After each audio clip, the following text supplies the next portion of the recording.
iyo dabaylaha iyo cadceedda xoogga leh oo xilliyadii ugu dambeeyay dalka Soomaaliya xaaladiisa kuleylku ay aad u darayd. Soomaaliya waxaa ka jira dowlad federaal ah oo madaxweynaheeda la doortay 8 bishii February 2017. dowladdaasi waxaa doortay baarlamaankana waxaa doortay odayaashuna waxay ku doorteen gobollada iyadoo la adeegsanayay qaabka awood qaybsiga loogu magac daray 4.5 taasoo macnaheedu uu yahay in jagooyinka lagu qabanayo qaab qabiil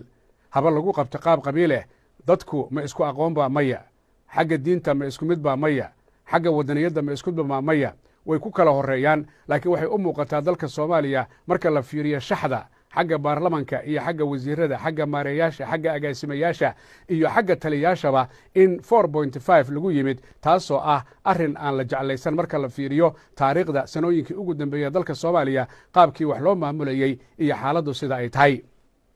haddii la fiiriyo dalka Soomaaliya waxaa dagaal uu ka dhaxeeya dowladda markaa jirta oo ah dowladda iminka jirta iyo dowladihii ka horreeyaba sida kumeel gaarkii laftiisa oo dagaalkaasi uu kala dhaxeeya ururka al-shabaab oo isaga laftiisu sheegtay in ay dowladda duulaan ku yihiin iyagoo markaa sababo u yeelay. haddii dowladda Soomaaliya kuwii kumeel gaarka iyo kuwa federaalkuba ay sheegeen inay al-shabaab dagaal kula jiraan ururka al-shabaabna uu sheegtay inuu dowladda dagaal kula jiro ma waxaa jira qayb saddexaad oo dagaalka ku jirta laakiin aan caddayn sida labadan qayb ay u caddeeyeen. xaaladda dalka Soomaaliya marka la fiiriyo deganaanshaheedu ma qumana waxaanay u muuqataa in gacan saddexaad ay ku jirto. gacanta saddexaad dadka qaar waxay u arkaan gacan dibadda ah laakiin waxaa dadka qaarna u arkaan gacan gudaha oo saddexaad inay jirto oo aan al-shabaabna ahayn dowladdana aan ahayn.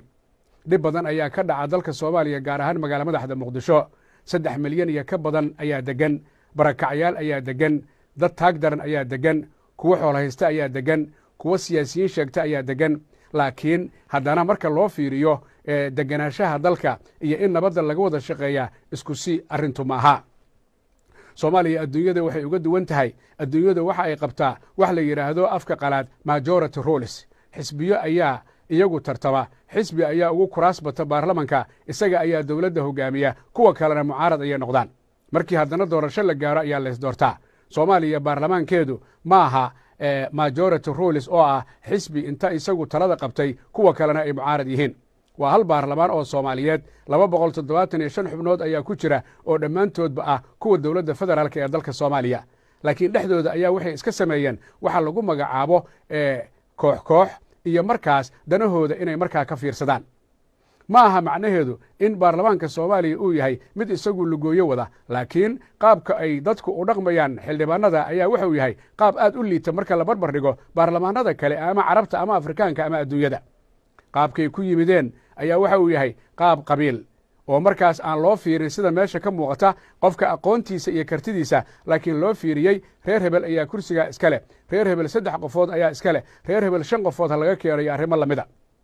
baarlamaanka Soomaaliya inta maanta fadhida ee 275 xubnood qabiil ahaan marka la fiiriyo ee Soomaaliya oo dhan waxaa jira dad badan oo ku qabiila oo xagga diinta ku horeeya wadaniyadda ku horeeya cilmi maadiga ku horeeya laakiin aan la soo xulin sababo jira awgood. arrimahaasi waxay yihiin arrimaha keeni kara in saluug badan uu yimaado. dalku wuxuu u baahan yahay nabad dadkuna waxay u baahan yihiin nabadda yaa laga rabaa waxaa laga rabaa nabadda dadka degan degaanka nabadda yaa laga rabaa waxaa laga rabaa dowladda jirtaa inay kala shaqayso dadka nabadda yaa laga rabaa shacabku inuu dowladdiisa kala shaqeeyo. Soomaaliya mucaaradkeedu wuxuu macnihiisu yahay haddii aan jagahayana wadaniyaan aho wa'da weeye haddaanan jagahayna mucaarad aan ahay. dadka qaar ayaa waxay qabaan fikir ah haddaana anigu cunayn la calfan maayo. waxaa la rabaa mucaaradow meel kastoo aad joogtid inaad nidaam ku socotid iyo qaab aad u aragtid inaad wax beddeli kartid. dowladda lafteeda waxaa laga rabaa mucaaradka laftiisa inay isfahmaan oo ay wada fadhiistaan oo maxaa qaldan laakiin Soomaaliya taa uma muuqato ee qof walba danihiisa ayuu fiirsadaa. arrimaha kale ee ka jira Soomaaliya waxa ay tahay inaan haba yaraatee wax naxariisa loo gelin dadka liita ee maatida ee tabarta daran gaar ahaan haweenka iyo carruurta iyagu dhibka ku soo jiray 30 sano la soo dhaafay. Soomaali badan ayaa waxay qabtaa fikir ah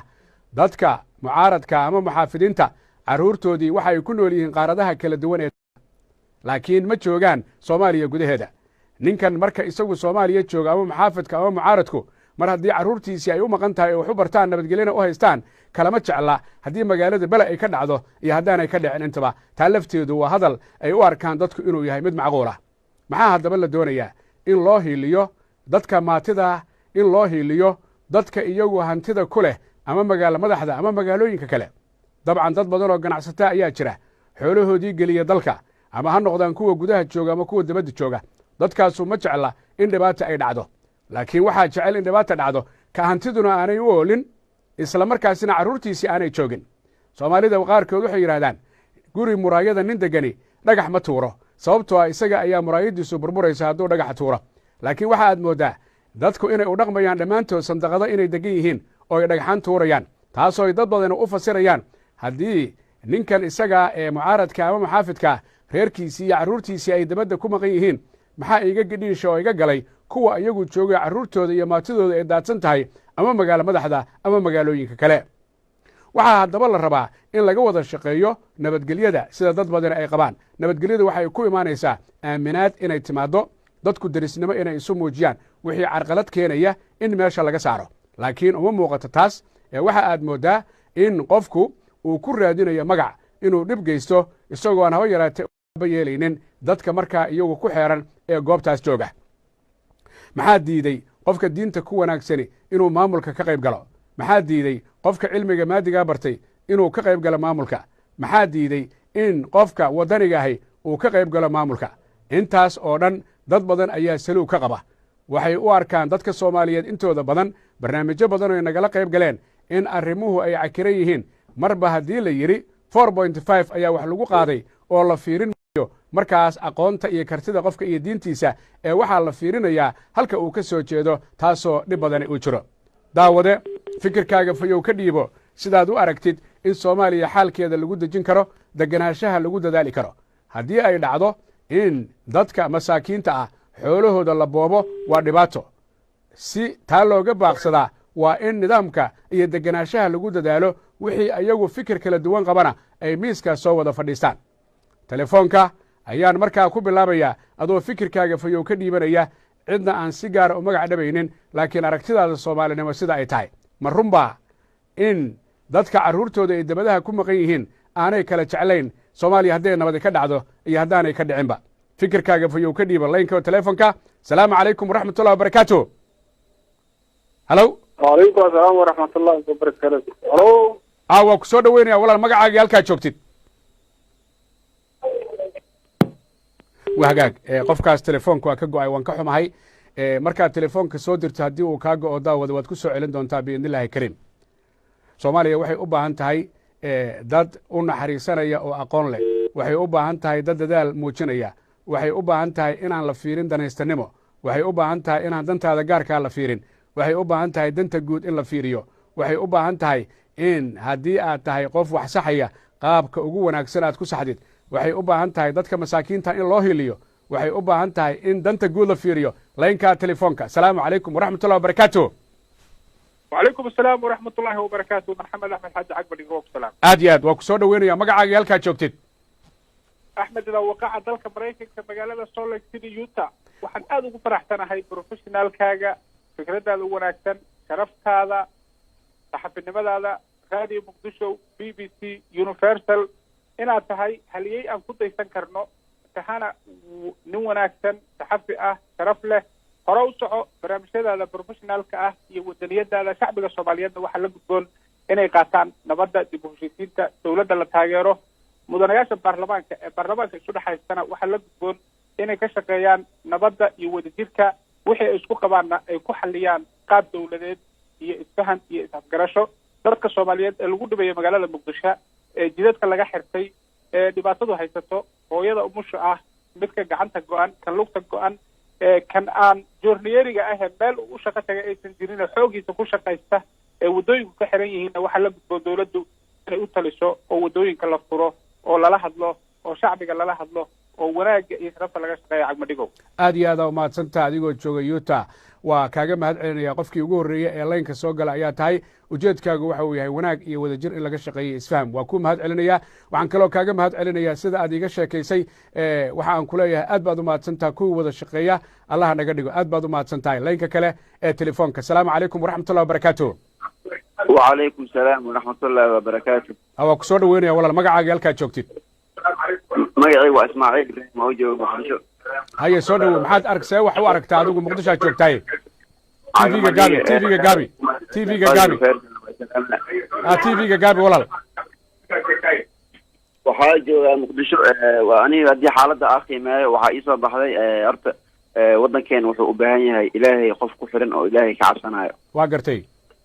haddii la helo qof ilaahay ka cabsanayo oo aakhiradiisa dhooranayo waxaa aaminsanahay waddankeena inuu horumar gaarayo waa hagaag haddii ay dhacdo in waddooyinka dadka ay soo tubtaan oo ay dhacdo ganacsiga dadka islaameed in dhibaato la gaarsiiyo arrimahaas ee u aragtaa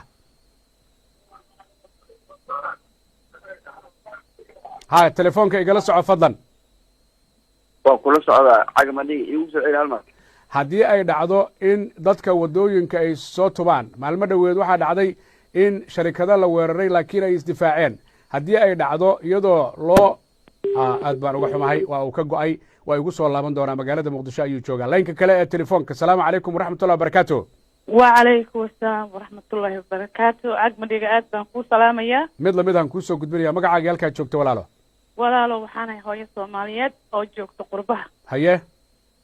marka waxaa weligay meel kamaan hadlin laakiin waxay soo kiciya qiiro waa gartay niman afar jeeblayaal ah oo wax yar dawladda markay wax yar oo dawlad eeg aan helnay raba inay afgambiyaan waa iska dhibaataysanahay qurbahan joognaa carruurteeni waa maalin walba mindi lagu laaya hadda maantada harlis wiil Soomaali waa lagu dilo weli qori lagu soon lagu dhufto waa gartay allah u naxariisto nacam marka inta afarta jeeb soo buuxsadaan ninkii shil u dhiibaba oo ninkoodii yahay inayna kala daadiyaan ma danbay noo tahay waa hagaag midda ku saabsan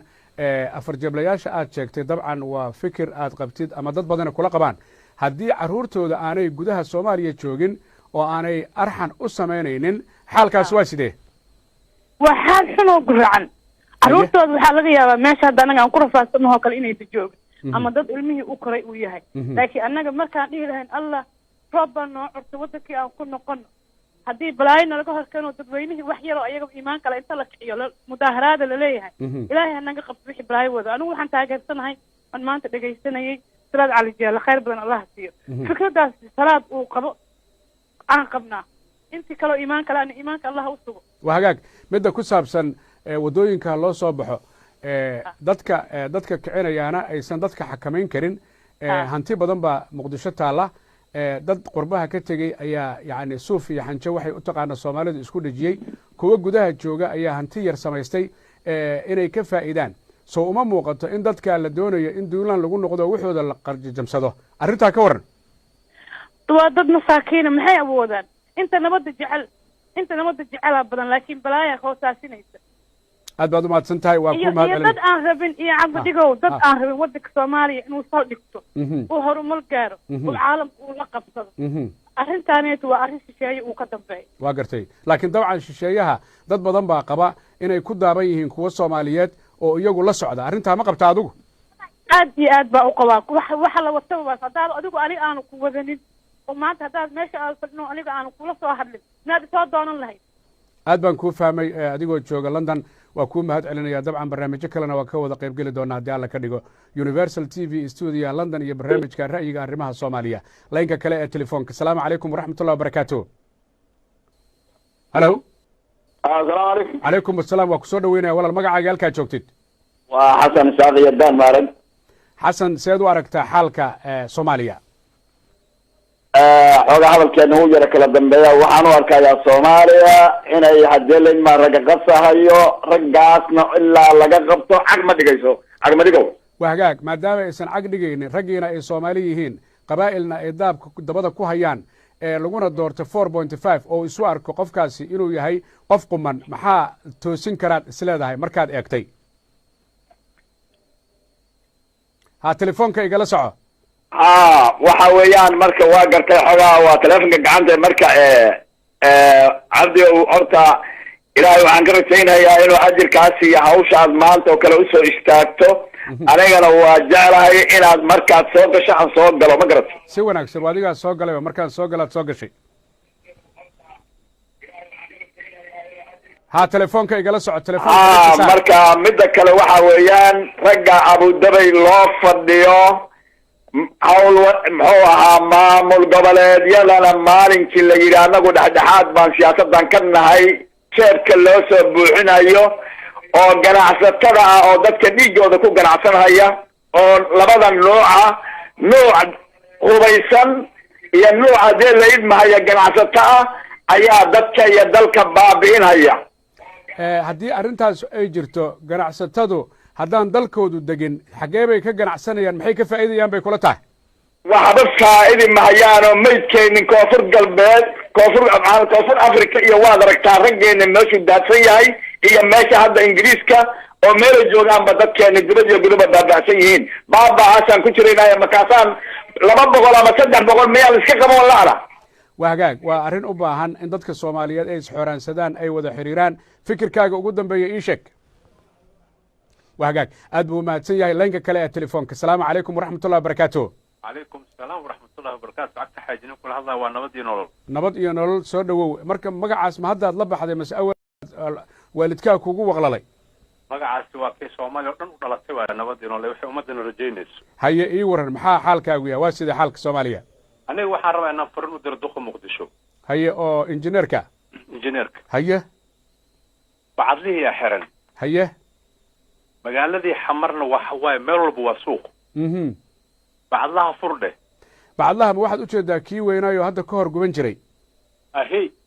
oo yani ku yiilay halkii uu ka gubtay 28 Maarch 1983 allo aadan beerka beelin halkaa ma ku lahaa jirtay dukaan adigu waaba siday tahaybo marka sababtaad u leedahay hala furo dukaankii inuu furmaa rabtaa dukaaminkii in dib loo furo aad baad u mahadsantay arrinta ku saabsan waxay qayb weyn ka qaadanaysaa haa amniga magaalada sababtoo ah amar weyn meela lugtaada dhigto marto ma laha waa gartay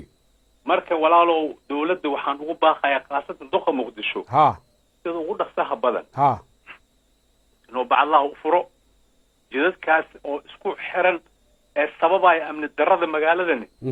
dadka waa dadkiisii ha ku yiraahdo albaabadu waa idin furan yihiin galabal ha diidaan waa hagaag midda ku saabsan in nabadgelyada laga wada shaqeeyo oo dadka aan la qaldin oo haddaad jaga haysidna aad Soomaali noqotid haddaadan hayna aad Soomaali noqotid arrintaa ka waran arrintaas aad bay muhiim u tahay waxaan arrintaas ka rajaynaynaa ha Soomaali oo dhan dibadda iyo gudahana ha dawladooda inay taageeraan sababtoo ah haye dawladda waa shacab annagana haddaan Soomaalina dawladda aad baan ugu baahanahay waqtigan la joogo waa gartay sababtoo dadkeena qurbaha daadsan yihiin gudihii ku dhiban yihiin magaalada oo dhan waxay la cireysaa qaxooti marka caasimad ee qaxootida iyo dadkii deganay ay badan yihiin dadkii macnaha qaxootiga ahay oo haddana ayaan darada jirto muwaadin Soomaaliyeed waddankiisa qaxooti ku sii dhax wax dhibaato waay aad baad u mahadsan tahay ka qaybgalka barnaamijka dabcan barnaamijyo kalena waa ka wada qaybgeli doonaa insha allahu tacaala laynka kale ee telefoonka asalaamu calaykum waraxmatullahi wabarakaatu halow waa hagaag daawadayaal aad baad aan ku nasanno toddobaatanaadkii ayaa abwaanino waxa ay tiri waxaa jira kuwo aan doonaynin in dowlad la ahaado oo maxay doonayaan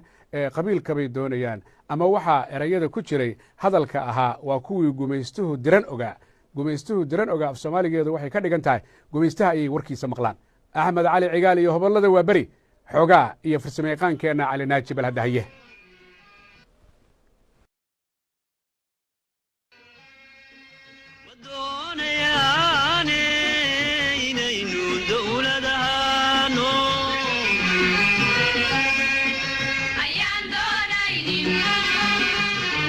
Somali dulaysan jiray wii qabiilka ku doodi jiray wii Somali dulaysan jiray wii qabiilka ku doodi jiray aynu dilayno dagaale tadigtoona dadka yago aynu dilayno dagaale